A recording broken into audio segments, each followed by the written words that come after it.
iniciamos um encontro aqui na Rede Fé e Política, esse espaço gentilmente cedido pelo Padre Nivaldo, na TV Agir. E nesse espaço a gente procura explicar e dar mais informações a respeito da Pastoral Fé e Política. Ela atua sempre vinculada às diversas instâncias da Igreja, então a região episcopal, a Arquidiocese de São Paulo. Ela acompanha os documentos da Igreja à medida que a CNBB vai lançando documentos e informações. A gente procura, além de conhecê-los, estudá-los, repassá-los e ser agente de multiplicação sobre esses olhares que estão sempre voltados para o momento que a Igreja está vivendo, que a sociedade está vivendo. Então, ela está articulada com as pastorais sociais, com o Conselho de Leigos e sempre promovendo a conscientização para a ação cidadã, né? Para que a cidadania seja exercida a partir dos princípios da fé e conhecendo como que é a organização do Estado, do governo. Então, dentro disso, a gente tem o panorama da democracia. A democracia tem várias instâncias, é a democracia a partir do exercício do voto, é a democracia a partir da nossa participação. Então, nesse Educar para a Cidadania, a gente vai conversar hoje com o Pedro Aguerre, que é sociólogo, professor, e o Pedro vai aprofundar a questão da reforma política. O país está entrando no momento de reflexão, não está entrando, acho que já vem há vários momentos aí refletindo sobre isso, mas é um espaço de avanço de algumas questões sobre o sistema político. Seja bem-vindo, Pedro. Muito obrigado, Márcia. É um prazer estar aqui na TV Agir. Cumprimento a todas e todos que nos ouvem. Muito particularmente, cumprimento as mulheres, uma vez que esse programa está sendo gravado em 8 de março, no Dia Internacional das Mulheres, e causa muito júbilo, muita alegria observar de que muitas vozes se levantam para pensar e para reivindicar a melhor participação das mulheres na vida da sociedade e na política. E a política é novamente o tema do nosso comentário, e quero começar fazendo uma distinção inicialmente de duas coisas que não devem se confundir, que é importante distinguir. A primeira é a reforma do sistema político. Aí estamos falando de uma coisa muito ampla e abrangente que envolve a democracia direta, os partidos, o sistema eleitoral, o controle social, toda a transparência, todas as informações, etc. Mas essa questão muito geral, sobre a qual é sempre importante a discussão da sociedade, imaginando quais são os melhores caminhos, não é o que está em pauta na sociedade nesse momento. Nesse momento está em discussão, em vários fóruns, a reforma política. Portanto, uma reforma mais específica e mais limitada. E, com relação a esse assunto, eu queria primeiro dizer que a sociedade civil, a sociedade organizada, tem trabalhado muito na insistência da reforma política, como, por exemplo, foi a vitória do Ficha Limpa, que a gente já trabalhou em outras ocasiões e que já está muito na boca do povo e que vai valer já para as eleições do ano que vem.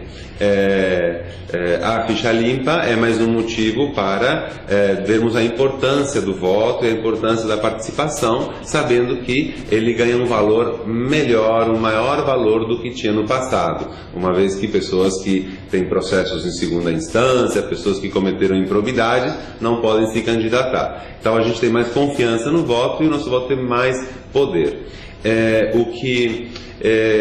Então, passada essa página do Ficha Limpa, nesse momento, a gente deve falar na reforma política outros aspectos que se colocam em cena hoje, né? E a sociedade civil está organizada, e vocês podem visitar o site reformapolitica.org, a plataforma dos movimentos sociais pela reforma política. Então é o espaço em que a sociedade civil elabora propostas e se mobiliza, né? Junto com tantas outras entidades, como o Movimento de Combate à Corrupção Eleitoral e outras.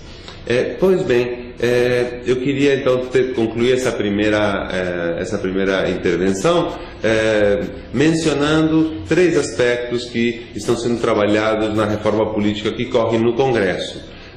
Eles são a ampliação da participação das mulheres na política, eles também a mudança do sistema eleitoral, então a forma de votar, eleger os nossos representantes, a forma como os partidos organizam os candidatos à eleição e também a proposta que está muito amadurecida por muitos segmentos sociais da financiamento público de campanhas, que também já foi objeto de um outro debate, mas a gente continua tentando aprofundar e tentando exemplificar.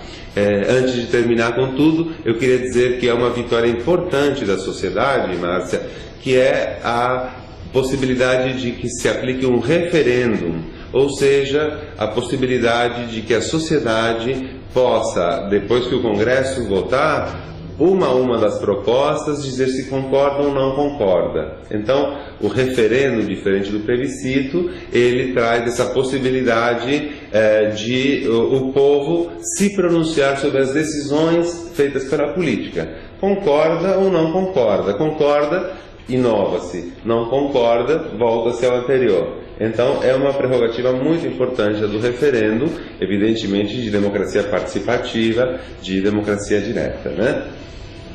Esse aspecto até o termo, né? Ele não é tão do nosso dia a dia, tão comum, né? Então a gente está acostumado com o momento do voto, né? Agora essa possibilidade de ser consultado antes que aquilo seja instaurado, então isso é super inovador, né, pro povo brasileiro, e é algo que é uma conquista assim de esses movimentos que vão falando, né, de todas esses instrumentos de maior participação do povo.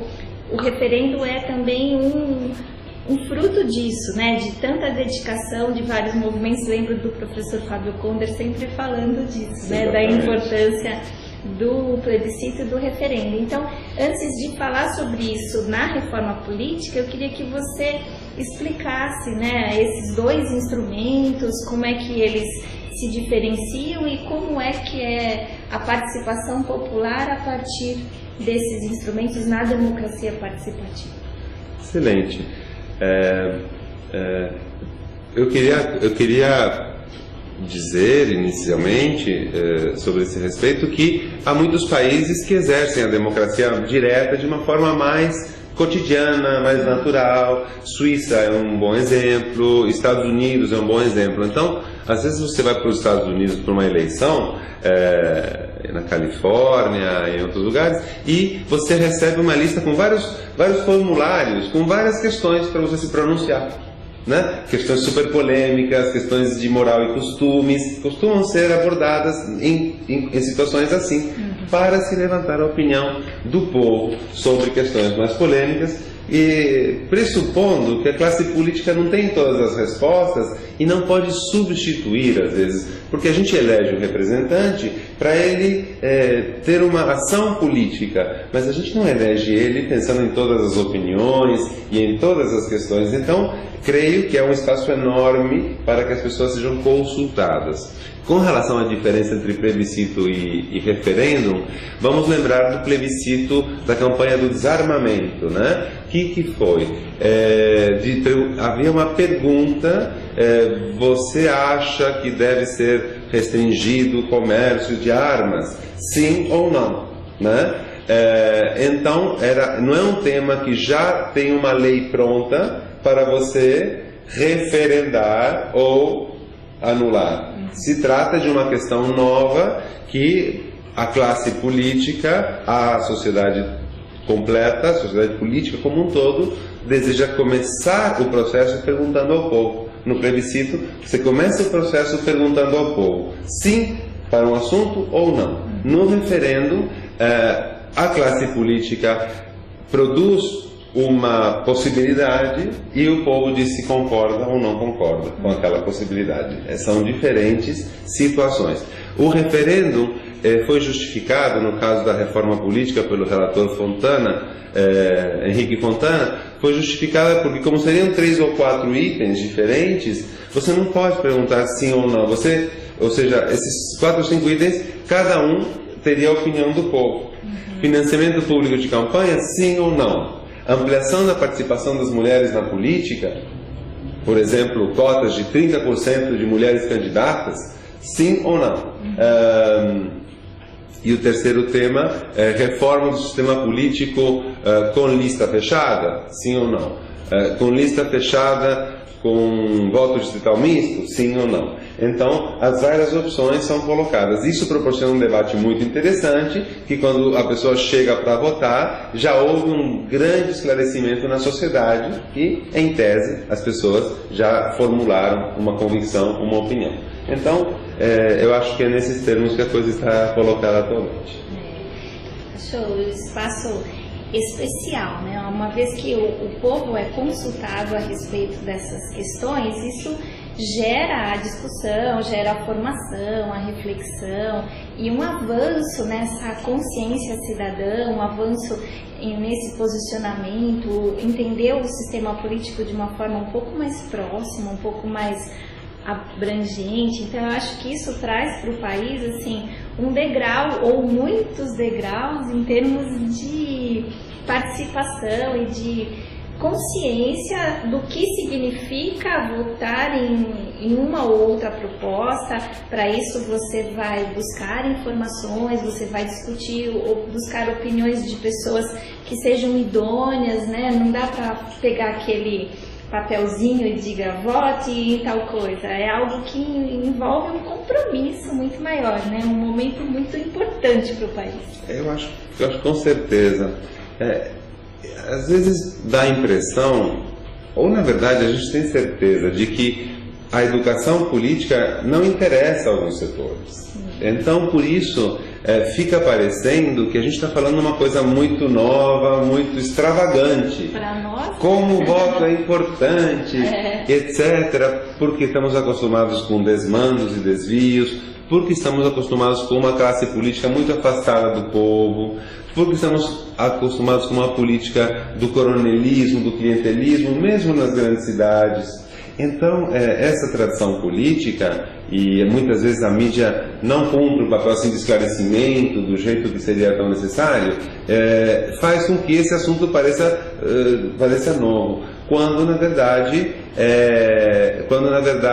é uma prerrogativa da sociedade política. Se vivemos numa sociedade onde compartilhamos e temos que obedecer o limite do outro, etc., está embutido nisso a participação política, e mais que isso, está embutido nisso a nobreza da participação política. Tem aquele ditado que política e futebol não se discute em casa, né? Pois bem, talvez futebol seja um pouco complicado, Santos, São Paulo, Corinthians, Palmeiras, mas a política deveria ser uma questão mais aberta, de maneira que cada um tenha as suas opiniões e as defenda e as exprima com naturalidade. Então, às vezes a gente percebe que a pessoa está cheia de opiniões políticas, mas ela censura a sua própria vontade de conversar delas, porque parece que é chato. Mas na verdade é um bloqueio cultural, quase diria até ideológico, que impede uma discussão que é natural, é necessária e é fundamental. Excelente. Eu acho que a gente tem muito a avançar nessa questão aí, né? Acho que esse agir na política, essa cidadania ativa, ela passa pela educação, né? A educação para a política. Então, eu acho que esse espaço que a TV Agir nos fornece é um instrumento para isso, né? Para que a gente possa dar algumas informações, alguns dados, trazendo a importância real, né, do que é a discussão política, do que é se manifestar, refletir, concordar, discordar sobre as questões que envolvem o nosso dia a dia, a nossa participação. Então, somos muito gratos, né, ao Padre Nivaldo aqui oferecendo esse espaço para essas discussões na TV Agir. Então nós encerramos esse primeiro bloco e no segundo a gente aprofunda um pouco mais como é que está caminhando a questão da reforma política. Até já. Até já.